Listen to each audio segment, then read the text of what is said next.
We begin tonight with developing news. Russia's invasion of Ukraine has begun.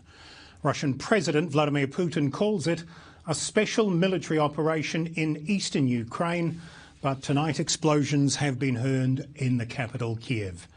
In the past hour, US President Joe Biden has vowed to hold Putin accountable, saying he's chosen a premeditated war that will bring a catastrophic loss of life and human suffering. We're joined now by University of Otago International Relations expert Robert Patman. Good evening to you, Robert. Good evening, Eric. Robert, do we have a war? We do. We have war in Europe. Mr. Putin, who has described this as a special military operation, made it quite clear that fighting between Russian troops and Ukrainian forces was, in his words, almost inevitable. President Biden and Boris Johnson have talked a very big game over the past few weeks. What are their options realistically now?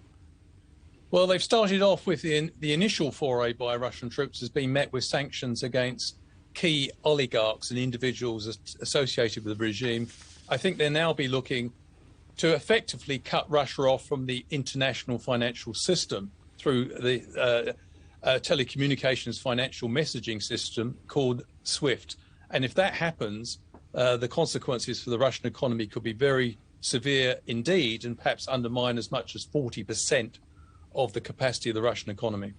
Are we at risk of actual conflict on the ground from the West? I don't think American troops are going to get involved fighting on the ground in Ukraine. They said they wouldn't, but I think the Ukrainian army is in much better shape than it was in 2014, and I think even if Russia makes rapid progress in overwhelming the country, they face the prospect of a long and intense struggle in that country. Ukraine is a formidable country of 45 million plus people, and by all accounts, they're determined to resist Russian occupation. What does this mean for us, for us here in New Zealand, Robert? Well, we've got quite a lot of skin in this particular game.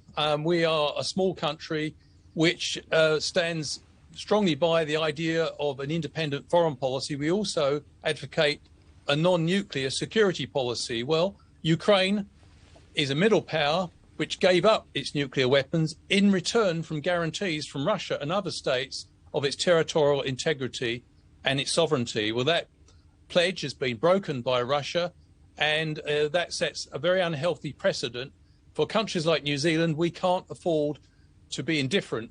In short, we can't sit this one out. We have to do what we can to mobilise international opposition to what has happened.